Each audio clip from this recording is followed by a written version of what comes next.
season greetings, an early Christmas present for all seven of our listeners. The Ped Pod is back with myself, Stuart Court, and someone earlier this week who was referred to as the caterer next door, Mr. Adam Nathan. How are we? I am doing very well. It's so nice to dust off the old mic. There was thick dust, as far as the eye could see, an inch of dust on it. And I've blown it off, and now we're good, we're ready to go. And it's great to be back. Yeah, we found reasons not to do it, I think, over the last, 10 weeks probably. I think we did it before we went Seattle, Before we went maybe? for opening day, we went, but the football's been not it's not been worthy of our time, Stuart. But we've got No. a man that is more than worth of our time, haven't we? Yeah, join us once again as one of our favourite people and a man who's calling the game for Fox. This Sunday. It's going to be live on Sky Sports over in the UK as well. So no added pressure to Mr. Adam Amin. How are we? Doing well. What is that, a 9 p.m. Sunday night kickoff time for you guys? Not 9:05. We think with how the games go, it's going to be one of those joins in progress deals over here, but maybe. Gotcha, gotcha. What is on Sky Sports before football, before American football comes on? Soccer. Yeah, soccer. Okay. Our English soccer normally is games at 1:30 and for 2 o'clock and 4:30. So, I mean, there's a dedicated NFL channel, but there's a soccer channel, like the main, like Sky Sports 1, for example, which is what the NFL clicks over to is soccer until 6:15 and the NFL. But we're going to have people on Facebook saying, they said the game was on Sky. Why isn't it? And without realizing, because normally the 9:25 game is the one that goes live on Sky. So there's no kind of crossover with the 6 p.m. or the early starts. So we look forward to those messages on Facebook already saying, I was told the game was on. Where is it? So this is your third Seahawks game this year? Believe this is number 3 for us. Yeah, we did the first meeting against Arizona, the following week against the New York Jets, both comeback wins in essence, and they've continued to play from behind, as has been the case oftentimes in the last month plus. Yeah, my soccer team keeps doing that this year. We've won two games out of like seven we've won without needing to score three, which is not a very good recipe for winning, which is why we've got a different coach to the one who started this season. We played Arizona twice in 3 weeks. Like my thought going into the second one was that we had Kyler in a blender. Is that something that you kind of saw with how Mike and our fellow London boy Aiden were doing to him when you're watching the game, like pick up something because it like Kyler did nothing in Seattle that day. There have been two really impressive defensive performances, I think, and what we saw against New York as well, after getting off to a slow start and the special teams are a problem.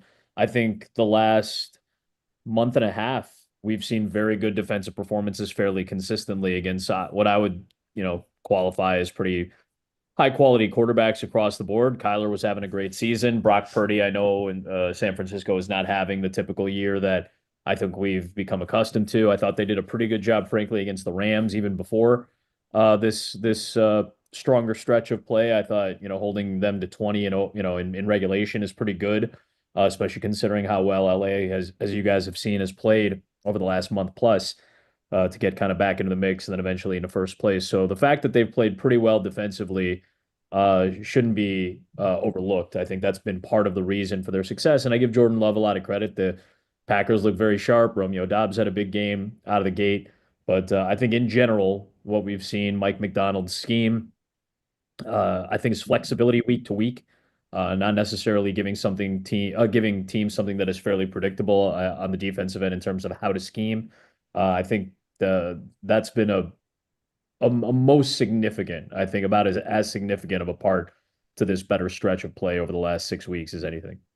It's not easy for you and Mark because obviously you have to try and present a 30,000 feet view to the people that kind of turn football on Sundays and watch it and hope to see their team win and then don't engage so much, but also the guys that are, watching the tape and engaging as much as possible. So if you were to, when you're doing your broadcast this Sunday, what are you going to say to people that you would think are the differences in what you're seeing from Seattle this year versus the last few from both a 30,000 feet view and also a kind of a more micro view? I think the diversity of pressure is one thing. There have been multiple players. I think that's partly scheme, is to thank for that. But obviously it's individual talent and how an individual plays within a system. But I mean, Leonard Williams has had a very strong stretch. He's had a couple of different stretches this year where he's been very good. I know he went basically about a month without getting to the quarterback and picking up a sack. But I think when you have Williams and Derek Hall and Boye Mafe and Draymond Jones and a lot of different guys, Jaron Reed, that bring pressure because of growth in individual talent, veteran leadership with somebody like Leonard Williams, and the scheme that Mike has played. A lot of press coverage on the outside, trusting Devin Witherspoon, trusting Reek Woolen, trusting Kobe Bryant and his nickel slots, Rayshon Jenkins since he's been healthy, trusting them to be sticky in coverage, I think is a word that we like to use for secondaries and back ends that have been very good. I think all of those things combined have led to a very solid Mike McDonald scheme. The pass rush has gotten better, I think, in the second half of the year, and as guys become more comfortable in that scheme, I think that's been a big difference. And then offensively, I know Kenneth Walker hasn't played a couple of games, but where Zach Charbonnet has picked him up and the advancement of the running game with Charbonnet as kind of your lead back. Some of the different looks, the two back looks, a little bit more what in I think in American terms often you hear is pony. They use two backs in offensive formation. So anytime you hear Mark use that term, or if I use that term, or if you hear that term, typically that means two halfbacks are being used, not just a running back and a fullback or a tailback and a fullback. They're trying to use two key halfbacks in that scheme. And I think having that option for a couple of games and then having Charbonnet become much more of a factor has been excellent. And then the connection with Jackson Smith and Jigba, he carried this offense for a good chunk of about a month. I think that's helped significantly. So those are some of the more hardcore fan appeasements I think we would probably reach towards to try to explain how this offense and how this defense have looked and how they've maybe changed from a year ago from the Pete Carroll era. On Leonard Williams, obviously, when you called the Jets game, he had was it the longest pick for the heaviest player, pick Yes. six or something? Like, at what point did you realize, oh shit, like he's taking this 90,000 yards back to the house? And like, because that's me, Adam, calling the game obviously, way less professionally. We'd be expletive laden and jumping through like fans there back in the day on Sure. Sky Sports over here. Like, when a play like that happens, which is one, pretty cool to see a guy that big move that quick. How's like the process of like getting the message across of how wild a play that is? It is certainly wild. And yeah, perhaps not the polish of a Martin Tyler or something like that. I would I too would love to throw in an expletive laden call. I start express the proper amount of excitement. But I think first, I'm always curious. We do this kind of tedious at times, but trying to be as thorough as possible in terms of preparation. So when that interception takes place, immediately I'm looking down and thinking, all right, well, has Leonard Williams ever grabbed an interception before? Anytime a defensive lineman ends up with a pass in his hands, I typically want to know, has he ever done that before? And in the hundred some odd, whatever it was, 120 games, I can't remember what it is now, those 110, 130 games for Leonard Williams, how many he's played. I think he had only had one interception maybe in 2017. So 150 some odd games to only have one interception is pretty incredible. So to get a second one is life affirming, I think, for him. And I think once I hit that, I looked back up. There's nobody really in front of him. So I think we understand that this is going to be one of those wild plays where you get the opportunity to actually add a caption to it rather than calling the play itself. I think those are the two types of, play calls we have as announcers is taking the true play-by-play, the description or the context of who is participating in such an act, all the way through the end of the play. In this case, you kind of know what the result is going to be. So you kind of, my call, I think, was something along the lines of, is he going to take this to the house as kind of an incredulous moment as a, 310 pounder for him to do this. And then I think I said his old house because this is where this is where he played. This was his home, whether he played for the Giants or the Jets. This was the building he was used to. And I said he kind of flipped the game, even though the score after the PAT, I think, was 21 or maybe they may have missed a PAT at that point. I think it was 21-13, 21-14. It didn't put Seattle in front, but it flipped the game. It flipped the energy of the game and it flipped the field. And, to go from, your -8 in, potential danger of going down 3 touchdowns to take it all the way at his size, I think is a game flipping play and a momentum shifting play. And sure enough, that was the catalyst. That was part of a 19-point run that the Seahawks made to the finish line to win that game. So pretty shocking in the best and most fun possible way. Yeah. It's funny you say that because I was just about to ask, without being too entrenched in the does momentum exist argument, which I personally believe it does, but some may not. It felt before that Rodgers may not have been hitting his men every time, but he was kind of beating us with his kind of unique scheme that isn't really it's just like you go over there, I'll throw it to you, or you go over there, I'll throw it to you. It's not as common as a lot of quarterbacks kind of or offensive coordinators run a system. But it did feel like that moment did obviously shift the energy massively. And from that point on, as with the Cardinals game, the Seahawks have been really good recently and kind of once they get, control of the game, they're almost like snake-like kind of constricting the opposition into not having anything after that. Is that something that's kind of showed up in you guys' research that, and because that has been a bit different in Seattle recently, that once they have control of the game, they seem to be taking much more care over that control and dominance and not really giving teams a way back in, which was kind of something that frustrated fans for the couple of years before the change.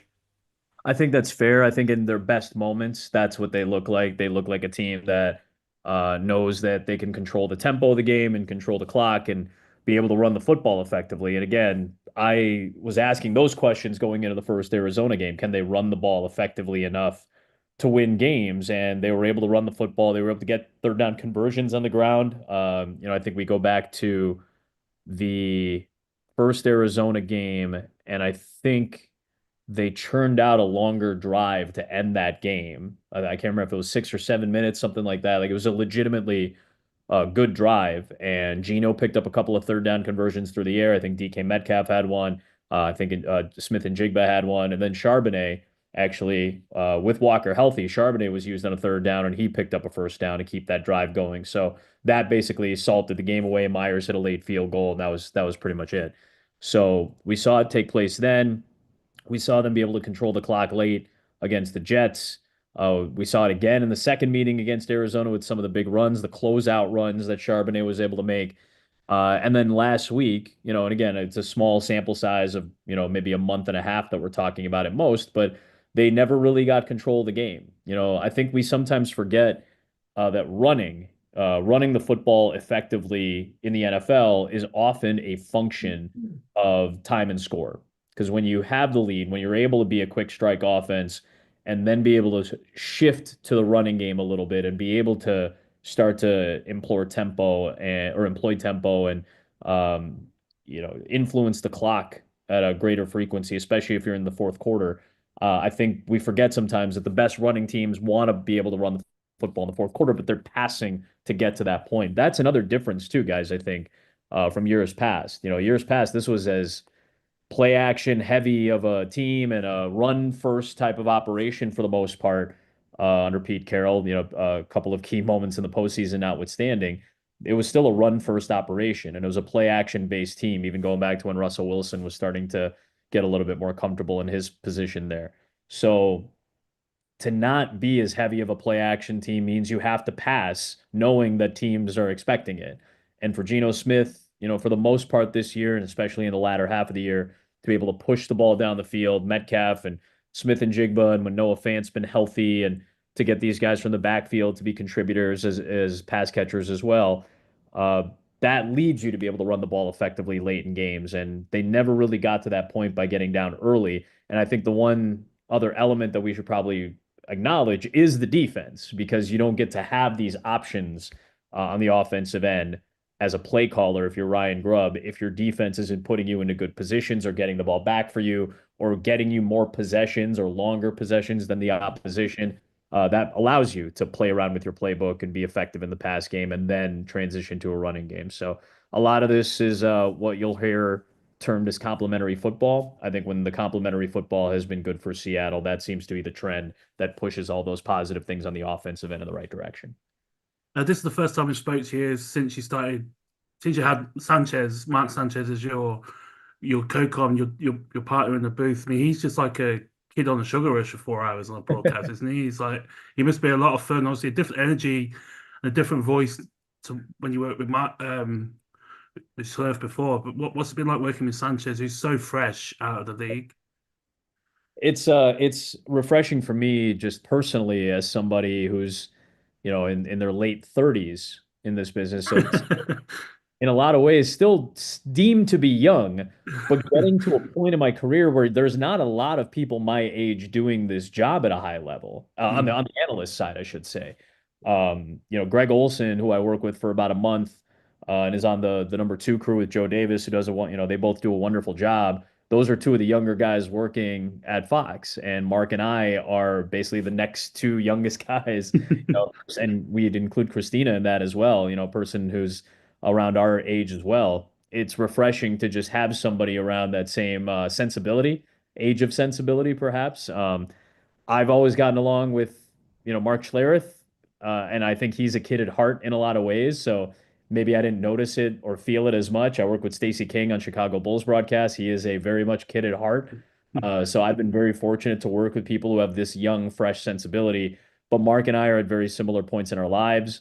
I think to have a quarterback, I think, is another element. I've never really had a quarterback to work with on any level. Maybe Kelly Stauffer was the last one I consistently work with. I work with former Seahawk Matt Hasselbeck, but that was part of a three-man booth, and he was still fairly new, so kind of learning some of the ropes at that point. Where Mark has a few years under his belt and has an idea as to how to do the job, um, pretty consistently at this point. And it was a different, move for him. He worked with Kevin Kugler, who's a pro's pro.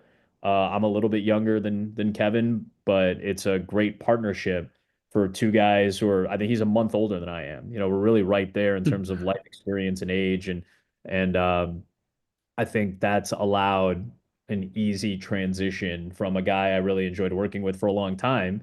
You work basically 50 games with the same partner for the most part, 50 or 60 games with the same partner for a while.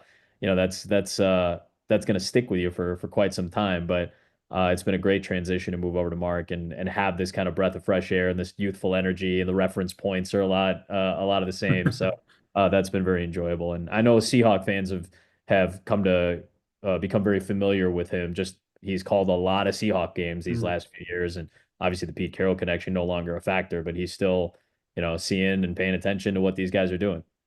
What was it like in the production meeting pre-Jets with him and Gino over? Was it like listen to Cold War veterans talk about war stories and things like that? I wonder if that's how Sam and Gino might encounter each other on Sunday as well.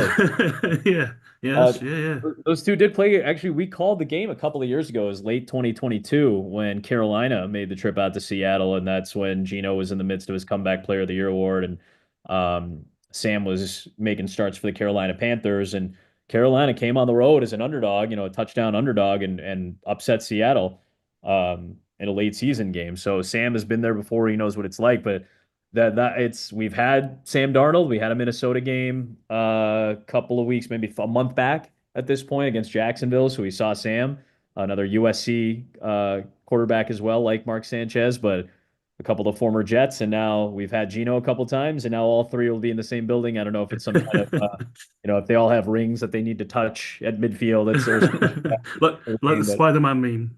yeah, very much just a lot of guys pointing at each other. So maybe you may have just given me a good idea to text to our associate director to maybe come up with a tape piece of the three of them Spider-Man meme. But Gino, for everything that I've seen from him going back to his time with the Jets, calling a couple of his games when I was doing national radio, seeing him in New York a little bit, and then kind of seeing his growth process in Seattle. Very appreciative of his wisdom. He's I think he and Mark come from very similar backgrounds in terms of their football lives, where they've went through very kind of tumultuous journeys. They may have seen peaks and valleys at different portions of that timeline, but I think both of them have gone through very similar things and are very appreciative of each other. And Gino's wisdom is very much on display anytime we get a chance to talk to him. He speaks like a man who's had a 30,000 foot view, to use your term, Adam, a 30,000 foot view of the peaks and valleys of his life and his career. It goes without saying that for any show, Stuart and I will do weeks, if not months, of research for this podcast. I mean, that's just a natural thing. And obviously, Sure. I know what Stu knows. You know, anything Midlands and strange parts of the UK and strange indie music and things. When you're working with a different co-commentator, does that change how you prepare in the week? Because like you're now working with a quarterback, so you therefore know that well, he's going to have your back on that element of a play, or does it not kind of work like that? No, it does. I think you try to tailor what you think about to the person that's next to you. You know, when it was Mark Schlereth, it was, you're probably going to think about, at the very least, think about, if not further discuss offensive line play more than you are with any other analyst. You know, you're going to get that sensibility from him. So you really do want to try and highlight when an offensive lineman does make a great play. Um, I think having Mark's perspective, and I again, I don't think quarterback is the best or only way to be an analyst, right? But I think it's the most relatable way, just because this is the view that most people see the game from, and that's okay. Like I said, I don't think it's any better or any worse. It's how do you make it your own, and that's what's fun about working with Mark is his quarterback perspective not only has the technical and the mechanical.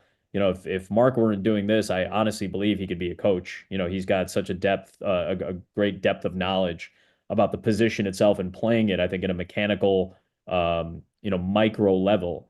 And he has the kind of macro understanding of the position itself and what is expected of somebody, and then has the unique experience, which these two quarterbacks, assuming they both play, these two quarterbacks also have, is being in the largest market in America at the forefront of a team in the most popular sport in the country.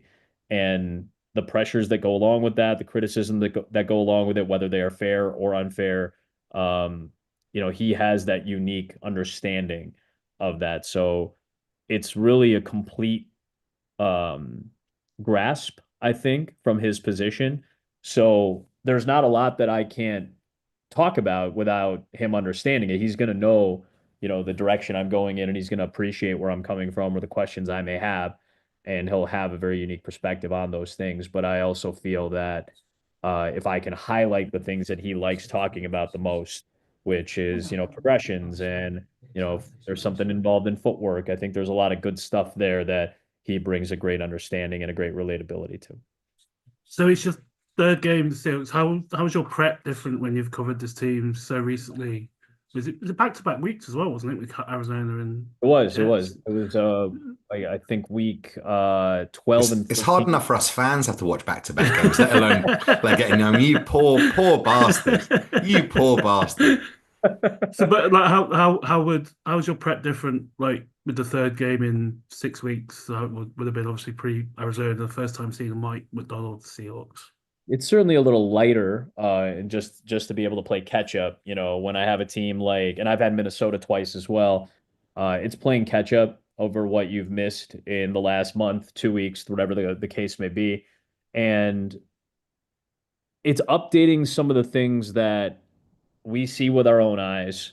Having an understanding of Brian Flores' defense, I will probably reference the package that the Monday Night Crew put together about how different the looks are. And I thought they did a really nice job in that game against Chicago of showing how unique the looks are week to week to week. Even though I've talked to the other thing that we try to implement is what have I learned on the road watching other teams play. And we were chatting with Justin Herbert last week, and they were playing Tampa Bay. And Tampa Bay is a Todd Bowles led defense, and Todd is very similar in the concept of I'm going to zone the heck out of you on defense, and I'm going to bring blitz as often as I can. And it may not be from the guys who are up the line of scrimmage, and may be from guys from the second level, sometimes the safety spot. And we asked Justin Herbert about it, and he said, well, you really don't know where Tampa Bay's blitzes are coming from. Whereas Minnesota, at the very least, there's a portion of, there's a smaller, like narrower vision, line of vision that you have to watch for because they don't do as much wide stuff and they don't bring the safety as often. And if they do, it's Harrison Smith and he's already at the line of scrimmage or already in the linebacker position. So that's kind of a tell. from those guys. It's a little bit different blitzing with Antoine Winfield, who's been hurt, a quick, fast, smaller guy for Tampa Bay compared to a bigger, harder hitting safety who's a little slowed down like Harrison Smith because he's been playing, for 10 years in this league. So kind of learning what's unique about certain blitz packages for Tampa Bay relative to Denver, relative to what the Seahawks do, relative to what Minnesota does with Brian Flores. I think kind of having an understanding of what they did last week and what they've done recently against some of their bigger opponents, having an understanding of that and bringing that information and knowledge into a broadcast is always great. It's always great to reference, I would love to reference that conversation that we had with Justin Herbert if it's organic and it fits and it's, fitting to the conversation. That's knowledge that, I don't know if anybody else might have just because we ran into that answer. We lucked out in a meeting last week with a smart quarterback and maybe we can implement that type of information. And then, of course, based on what happens in the game, we try to make that adjustment and try to highlight what's unique to that day as much as we can. But also after what happened on Sunday night against the Packers, what the Rams have done against the Bills and the 49ers, there's a lot on this game, isn't there, as well? Does that there's going to be added pressure, added win probability and player probability on every snap pretty much on Sunday as well, isn't that? Particularly for the Seahawks, obviously. Very much so, yeah. And for Minnesota, the division title is not out of the realm of possibility, and that means the number one seed is not out of the realm of possibility either. So suddenly you have three teams with a dozen wins each at the top of the NFC. And then obviously the ramifications of this game are massive for Seattle. And forgive me, the Rams have the early window game, if I'm not mistaken. Can't remember off the top of my head who they're taking. Oh, the Jets. They have the Jets in the early window. That's right. So, that we're going to keep our eye on that game, while we're in the booth in Seattle getting ready for this one. This is probably the most impactful game of the late window. This is, the other games that are on. I think CBS has a doubleheader. It's, a little bit of a lighter schedule. I think, you'll see Buffalo, but Buffalo's kind of in good shape. They've got New England coming up. This is the most impactful late afternoon game. So for you guys, the 9 o'clock window, this has massive ramifications. The Seahawks cannot afford a loss. That doesn't mean they'd be eliminated by any means, but now you really don't. I mean, they don't have control of the West anymore. The Rams have control of the West. If they win out, including the game against Seattle in a couple of weeks to close the year, then it's over. That division and that likely lone playoff spot for the NFC West is going to belong to Los Angeles. So we'll have an understanding of that. We will contextualize everything as best as we can once those early window games are done, and we'll have an idea about what the Commanders do as well. That's a big game against Philadelphia, if I'm not mistaken, in the early window. It's a huge game for the Eagles. So there's a lot of impact games in the 1 o'clock window for you guys in the 6 o'clock window. And after that, this is the most important game, I think, of the day in that particular time slot. So we understand that we'll have a lot of news and a lot of information coming in early to try to contextualize. We obviously live in Seahawk world, so the Seahawks will always be massively relevant to us. But I think it's what, 2 playoff wins in best part of a decade now. So you'd be forgiven as an outsider to think like, well, Seattle had their time and now they're just kind of where they were. But it does feel like this is a bit of an inflection point where we're handling the bad teams quite easily. But the last 2 games against proper teams, the Packers and the Bills, have been, not too clever, and we've been blown out. And I think it's been quite deflating watching those and thinking, blimey, we've got a long way to go. You are in that unique position where you do get to see all of these franchises from the inside. You get to speak to people. Now, look, everyone can talk a good game. It's how Jim Tomasula can become a head coach. He talks a good game, and then ultimately when push comes to shove, it's not great. But without wanting to damage your reputation of where you're going on Sunday afternoon, do you get the impression from what you've seen of how the good teams operate that the way in which the Seahawks are trying to do things does put them on the right track? Because I think that's what all fans are nervous with right now, that we don't know what Mike Macdonald's going to be. And there is a few murmurs about John Schneider as a general manager now.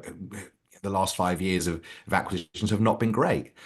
Do you get the impression that at least the process in Seattle appears to be correct and mirrors the great teams that you get a chance to see in your meetings.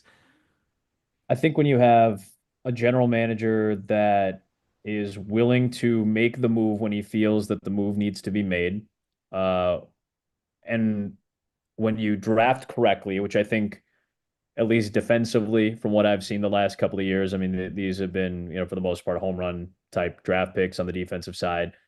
So that's been a wonderful boon to this defense, a much needed boost, I think, from what we've seen the last couple of years, or the previous 2 years, I should say. And some of it is managing the financial angle of this correctly. Like, I'm sure that's going to be the biggest discussion point for Seahawks fans going forward in the next, year. Geno Smith, I think, has one more year remaining on what is still a very team friendly deal. I think at $25 million a year, if I'm not mistaken. So, he still has one more year left on that. And I think he's also at the point in his career where he believes he's capable. He certainly has moments and games where he looks to be capable. And some of the other stuff just has to hit. And I don't think that this is a league based on luck. I think you have to make great decisions. I think you have to scout properly. I think you have to draft exceptionally well, because when did the Seahawks win a Super Bowl? When Russell Wilson was on his rookie deal, you were able to pay certain players to stick around for those extra couple of seasons at, at a good amount of money because you didn't have to spend it all at the quarterback position. And that's when this team was at its financial peak to be able to build around a quarterback that, guess what, they didn't miss on. And remember, he wasn't a first round pick. So you had to get it right, or you had to get somebody that you felt after interviews and watching their pro day and watching their workouts, somebody you felt like was good enough if the other pieces were properly in place to carry you to a championship caliber run. And he did. And once you had to pay him and you had to pay a lot of other players, it was not bad. It was just very non-linear at times. It was two steps forward and a step back because you're trying to answer all these questions of more. Everybody wants more when success is there. That's one of the pitfalls of professional sports when people are getting paid and are trying to make a living doing this, whatever it is relative to the other people in their profession. And when people want to be in a competitive environment. And some of that stuff is a little bit of just luck and a little bit of lightning striking and a couple of good things falling in your direction.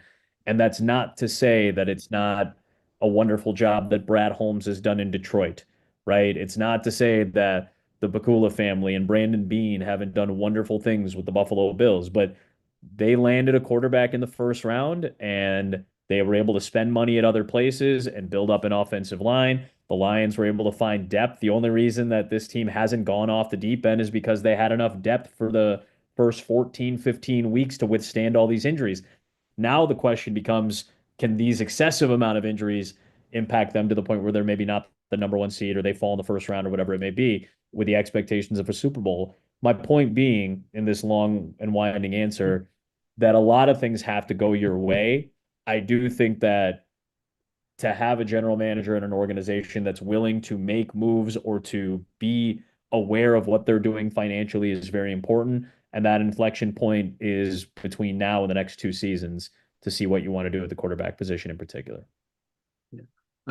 We spoke before we start recording how busy you are in these later months in the season. So you also do play-by-play for the Chicago Bulls. You're flying to Boston tomorrow before flying to Seattle.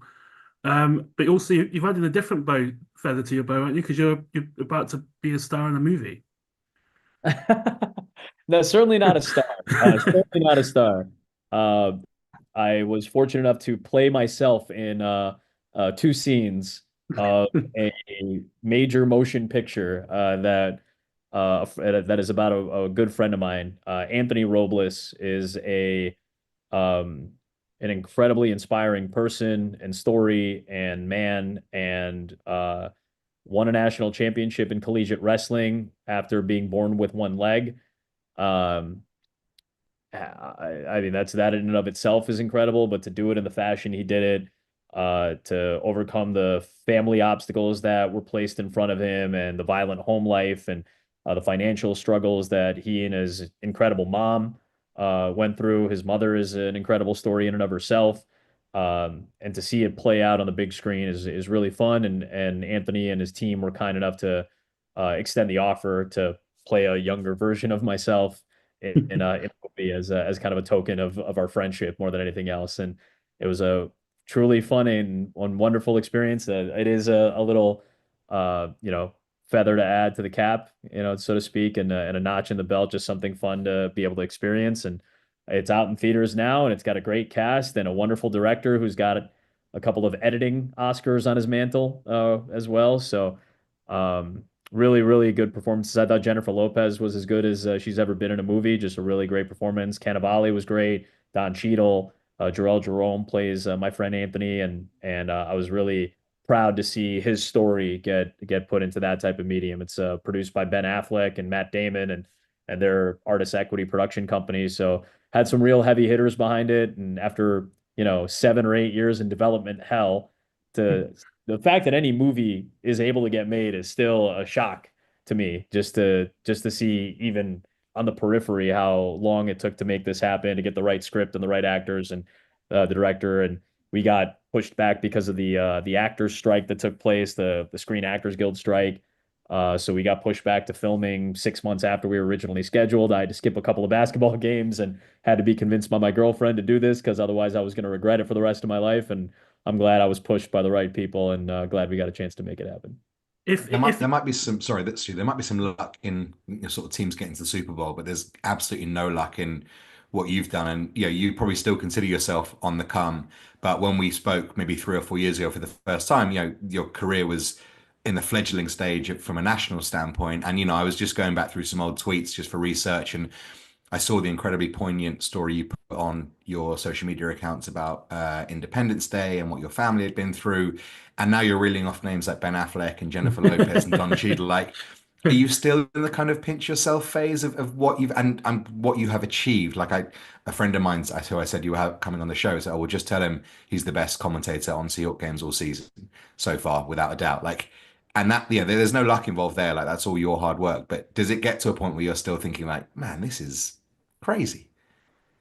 Pretty much all the time. And there are definitely days that it feels long and it's tedious and the research can get a bit mind-numbing at times. And certainly I'm not looking forward to a Chicago to Boston to Chicago to Seattle flight pattern over the course of 25 hours. But at the end of that is an opportunity to do something that, we're very fortunate to do. And at the end of the day, I I know I wouldn't trade places with a lot of people in this world. I think that's some not just to say that from a pat yourself on the back and maybe narcissistic standpoint, but saying it more so as a reminder that you should appreciate the things that you have. If you wouldn't trade places with somebody, then understand that the reason for that is because you'll lead a good life and you're very fortunate to do great things and good people. You've gotten to know the opportunity to get to know really hardworking and smart and talented and driven people who deserve their accolades. And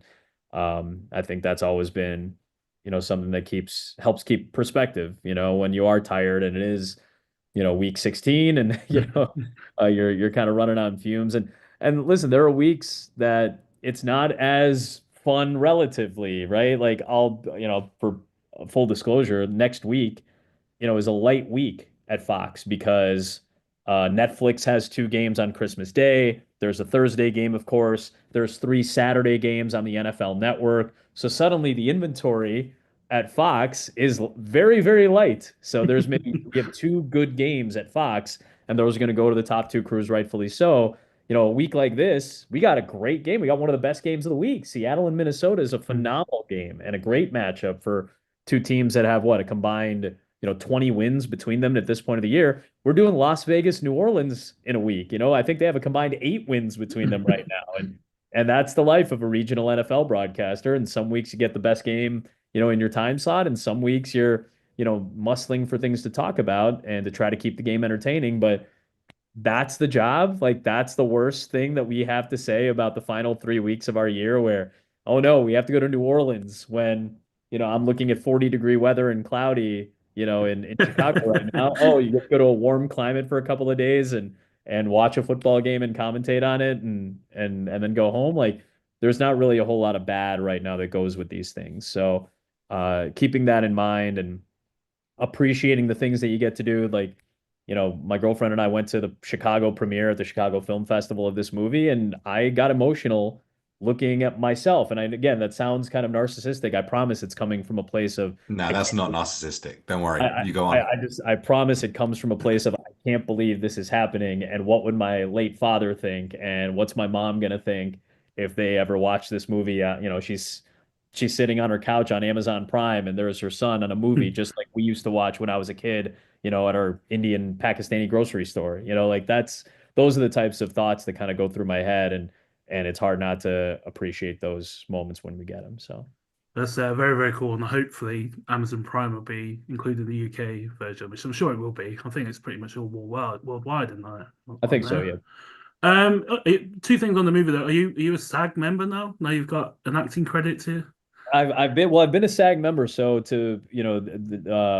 Fox Television is a national network. So to be on a network for these football and baseball games, we have to be members of SAG as is. But now I have an acting credit, a real acting credit, and it was fun. I worked on another movie this past year. It's a LeBron James produced movie called Rezball, Rezball, about this indigenous basketball team at a high school in New Mexico and their journey through a season. And I got to be a consultant on it for the commentary of the games that were being broadcast. LeBron James had somehow gotten my name to from Jim Jackson, who's an analyst and a former player, and the 6 degrees of separation to say, oh, LeBron James wants this guy to do the, probably a little bit far fetched, but the fact is that there's a little connectivity there, and you get to work on some things. So it's been fun to expand the creative palette and to learn more about other industries and to contribute and participate in things that aren't just this gig. It's again another what a cool thing that we get to do. Yeah, maybe one year we'll get you on to talk about an important Mariners game, Adam. That, With that's, home, that seems For a a long, number of long reasons, that'll never happen, I imagine. you're not getting your hopes up right out of the gate, are No, you? no, no. Also, talk about baseball though. You spent a few days over in the summer. I think I landed in Belfast for a few days on Instagram, and you were outside Harrods. How was it coming over to London for the what do they call it? The international? It's not international series, is it? It's the It was the international series, and this was the yeah, London series. So, yeah.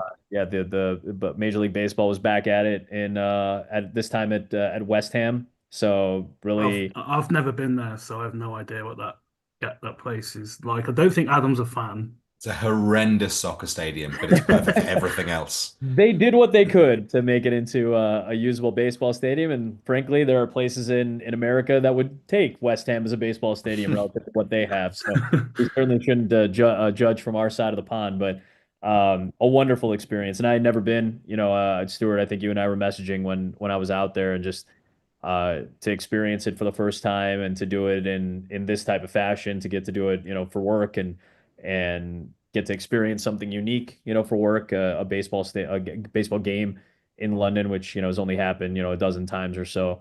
So to get that opportunity and to finally get a chance to explore a little bit and walk along the River Thames and to see some of the history and to see the Shakespearean landmarks and to, yes, like a tourist, buy a collection of Charles Dickens novels or whatever. So, while actually in London, I think it was a wonderful experience. I'm hoping to go back as a true tourist next time around without having the obligations of work, and I think we'll get to explore a little bit more next time. And next Where time you did come you over, eat where did you eat most importantly? I had to get some good Indian food Yeah. naturally while I was there, just as a nod to my background, and was not disappointed with some Where of did the you food. go?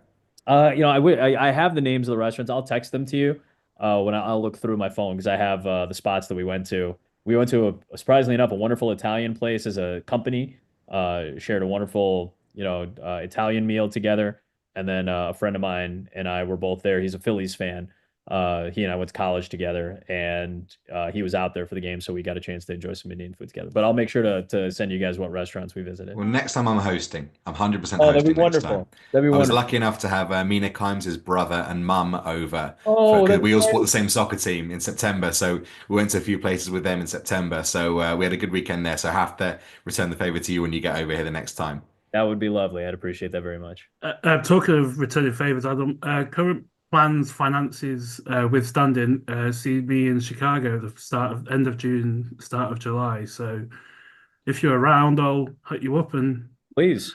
have to grab a beverage and some scran as well. Absolutely. How is year five, year six doing the balls with Stacey? It's wonderful. We had a network change, which doesn't affect us and or our job really that much, but just a little bit of a presentation change more than anything else. But like I said, the job itself is still the same. I've actually been away for a little while from the team just because there was this natural break when the NBA Cup knockout stages were taking place, and there was this natural break in the schedule for a lot of the teams who added a couple of games, but. I've had some West Coast games for the NFL as of late, Seattle being one of them, Los Angeles last week for the Chargers, and then headed back out there this weekend. So I've kind of had to split some of my duties, but we'll get back into the swing of things here with the Bulls starting tomorrow and should be good the rest of the way. It's been fun. They're a little healthier. They've changed their shot profile. They've become a little bit more modernized, a lot more three-point shots and a lot of drive and kick and getting a little bit better defensively. So it's made for a great product at the very least. It may not be, the best in terms of wins and losses right now, as they're kind of trying to find trade partners and trying to find the direction that they really want to pursue and pivot to a younger group and maybe kind of starting fresh. But it's made for very entertaining finishes, and that's always welcome to the NBA. Yeah, Adam. Well, look, we always wrap, as you know, with our sort of spin in the bin kind of thing. And firstly, obviously, Stuart and I deserve a heavy go in that because we've not been fulfilling our podcast and responsibilities. But another one, like, obviously being not we're not Seattle based, but we're Seattle focused and keeping in touch with the college system, who and the Washington State Cougars, who in the last 24 hours have lost their quarterback and then their head coach to this like portal nonsense. I mean, talk about like letting the toothpaste out of the tube and not being able to recover it. That whole sport seems in such a mess, and it doesn't seem that it can be recoverable without the level of maybe even governmental involvement like there was with the original NCAA overturning of allowing players to get paid. I mean, obviously you guys are looking at the pathway coming through. Sure. And I do fear in a way that it might start impacting the NFL because just these kids are not going to get quality reps and quality coaching just bouncing around the whole time. But what do you guys even think about it or talk about it, considering so many of the guys that you work with have had such storied college careers first and foremost? Yeah, it can be a little frustrating, honestly. And as somebody who covered this sport for, the better part of a decade, and I was very fortunate to, be kind of in the fabric of it and cover some national championship games and see the likes of Joe Burrow and Trevor Lawrence and Justin Jefferson and the type of I called Sam Darnold's games when he was in college. I think there's something to seeing somebody build up a college career and following them.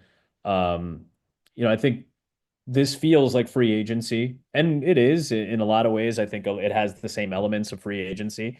So, I think some of these kids are even referred to as free agents. Again, it doesn't have to be contextually a business like nomenclature to it, but it feels like it is. So, I think like when baseball started to shift, I remember Bob Costas used to talk about how you kind of always knew that you're starting nine, right, on your baseball team. And you always kind of knew the first two games of a weekend series, it was going to be this exact lineup. And maybe on Sunday in the afternoon getaway game, maybe you see the backup catcher, or maybe, the guys DHing instead of playing in the field, whatever. But you kind of always knew the team that you were going to see. And it was fun to be able to track one player or a group of players that you got accustomed to. I think that's what makes the Legion of Boom era and the Russell Wilson era, good chunks of those that time period very memorable and very nostalgic for fans because they are connected to that group that they grew with, over a course of a 3, 4, 5, 6, maybe 7 year period. And there's still elements of that in professional sports. And I feel like it's going further and further away on the collegiate side because the stars are going to go to the highest, to the highest bidder, essentially. And that doesn't mean there's not a trickle down and other players won't benefit from that. That's fair. And I want that for the players, especially as somebody who doesn't cover the sport on a week to week basis anymore. I want what's best for the players. I want them to make money. It's a dangerous game. It's a violent sport. I'd much rather have people be taken care of and take advantage of the small window of opportunity they have to maybe make a full living and maybe change their lives, with the right guidance for the better. But know that one of the byproducts of that, or several of the byproducts of that, are going to be what we're already seeing, and that is a dilution of quality of play. The playoff system that's in place, I was harping for this years ago, but now it almost feels a little bit more diluted. And all of these elements I think will still go away when the biggest games are on, but you are going to lose a sliver, maybe not enough to justify it or to care to have to justify it. It may be financially prudent, and that's fine. It's a business, that's okay. But I'm saying that more and more about the sport of college football than I ever have. And that uniqueness that it had is starting to, that line is being blurred more and more, which for me, fine. If I'm covering the highest level of it, it's not going to affect me that much. But I know that the quality of the sport has affected how much I watch it and how much I appreciate it.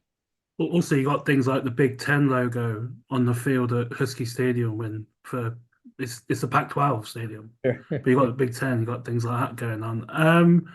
Yeah, my bin is the ticketing is something that's got out of hand. Obviously, other people in Seahawks Twitter. When you get in your booth on Sunday, Adam, you might see a lot of purple and gold because it was a lot of green, it was a lot of buffalo blue, and it's an issue that other people are banging the drum more in closer rounds to me and Adam, but it just seems like such an easy resolution. I'm going to a football game on Saturday in a specific section for where the people who support my team can sit. Just do that. It's not that complicated. Just do that. Yeah. Do 2, 3, 4, however want to cut up the percentage. That will just stop people selling their tickets to the highest bidder at like $900 or whatever it was for Sunday night because it's not good. Like Go Pack Go at a Seahawks home game is not the one. It's not what you'd prefer to see. And I know it's easy to correlate a lot of these things, the home field advantages and what it has been in years past. Like what are they, 3-5 this season? Mm. To Seattle fans' defense, I will say that Packer fans and Steeler fans, and I've called the Steelers game at Seattle. Steelers fans travel very, very well. Packers fans travel very well. And I think this is one of the easier trips that Minnesota fans can make. And when they've won 12 of their first 14, I'm sure it's Mm. a much easier proposition to say, hey, maybe we shell out, $1,000 or so to actually see, a potential, great game at a great stadium. But I think that is an understandable complaint, especially when I got so used to the loudest stadium in the NFL. I haven't had that thought in a couple of years, and not because it's not loud, it's still loud. It just doesn't register to me as often. And I don't see as many yellow markers on the field for false starts and for delayed games. And, again, that's part of the home field advantage. That's not the only thing that makes it a home field advantage. And those aren't the only reasons that they're 3-5 rather than 7-1 like maybe we're used to seeing at this point of the year at home. But it certainly plays a role, and not having those same elements has played a role. Yeah, Yeah, I so mean, it's anti-capitalist and probably anti-American as a result. But my soccer ticket, my season ticket at Tottenham, if I don't want to go to a game, I put it on the club's exchange, and another Tottenham member buys it at face value. Sure. And you don't set the price. The price is the price that was paid for the season ticket. And that kind of seems like a very sensible way to do it. But again, it's very anti-capitalist. So I imagine, and it cuts the secondary ticket markets out altogether. Like we're not allowed to sell on StubHub and Ticketmaster. Like it's Right. borderline illegal. So obviously that industry would never stand for it. But it does feel like it's quite an easy way to solve it if the league had the appetite to do it. But I guess the road fans create an environment, an atmosphere that's quite fun at the same time. I think there's a sense of nationality to the sport more so than it ever has been, and the global reach now, and obviously you and I, the two of us or the three of us, and just the last 4 or 5 years being able to talk about the NFL, with because there is a market for it and there is an audience for it where you guys are that maybe wasn't there 20 years ago. So the reach of the sport, again, they played in Sao Paulo, they're playing more games in Munich. The games in London are only gonna stay steady, especially with Jacksonville's kind of, half foot in the door You in can have them London. back if you want. I've seen a game. I'd much rather call a game in London than Jacksonville. I will say that admittedly, a weird time when we were down there. But that being said, they're going to play a game in Spain. They're playing games in places where American football is not uncommon. The NFL Europe had its hand in a lot of these cities, whether it was in Germany, multiple cities in Germany, places in London, places in England, places across Europe, going to Ireland as well. I'm sure Dublin is on the docket at some point for an NFL game, especially considering how successful some of the college games have been out there. So the global reach of this game is a strong drug to chase. I think for the NFL, it's the worldwide dominance, I guess, for this multinational corporation, this multi-billion-dollar industry. I think is the appetite for it is quite apparent. I think next 7 days from now, on Christmas, is the perfect example of it. This used to be the day from the time that I was young, was the day for the NBA. It was the restart of the unofficial second start of the NBA season for a lot of us to tune in on the NBA on NBC or whatever it was and watch Michael Jordan or the Knicks or the Lakers or the Celtics and see the restart of the league. And within a matter of 4 years, maybe, if that, the NFL is completely dominated the day, and the day belongs to the NFL, even though it's a Wednesday. So I think all of those elements, I think, have played a fair role, certainly to some percentage of all the things that you guys have talked about and that we've talked about today. Yeah. As always, Adam, massively appreciate you jumping on, like the Affleck, Lopez, Damon, then LeBron James got thrown in as well. It's like, Did we get enough name drops into this particular? Affleck, James, Court, Nathan, they roll off the tongue, these names. Yeah, These are just people. These are just people. It made the fact you spent your balls off day almost an hour chatting to us two imbeciles even more, something that we appreciate even more. So as always, where can people catch yourself on IG and send you obviously all the adulation you're going to get from another final call game on Sunday, but also where can people catch the film? Again, if you just want to give that another plug. Sure. I appreciate that and appreciate the space to talk about some of the non-football and non-Seahawk related things. Always a pleasure to have these conversations with you guys. Adam Amin on Instagram is the easiest way these days. I don't tweet very often. I do appreciate Adam, you bringing up the story about my family. It was the easiest way for me to express something I felt like expressing that day, but fewer and further between come those tweets. And I think I'm on Blue Sky and I'm getting used to using that a little bit more, but Instagram's the easiest place for anything that I'm doing, whether it's broadcasting or anything music or anything else creative that gets to pop up. And Unstoppable is the name of the movie. It's in select theaters. They had a London premiere, I think, last month, but it's in select theaters and available on Amazon Prime. I think January 15th is the day. That's really cool. As I mentioned a few weeks ago, it's always a pleasant surprise when it's you and Mark Sanchez on my TV screens Sunday evening. Two things. Pecos Pit, as always, when you go to Seattle, me, Adam, Dave and Harry, go and hit that. It's down in Sodo. And when you see Mark Sanchez on Friday, tell him there's two Brits who want to talk to him as well. So absolutely. Yeah, we'll be back. Who knows when we'll be back, Adam? Maybe next week, maybe in 3 months. Next week. A pact between the three of us. I mean, it is Christmas next week, but also it's just a Wednesday. For you guys, maybe for you. Maybe for you. It's just 25th of December to me, mate. I think that's the 7th year in a row I've made that joke. Until next time, this has been the Pedestrian Podcast. Go Hawks.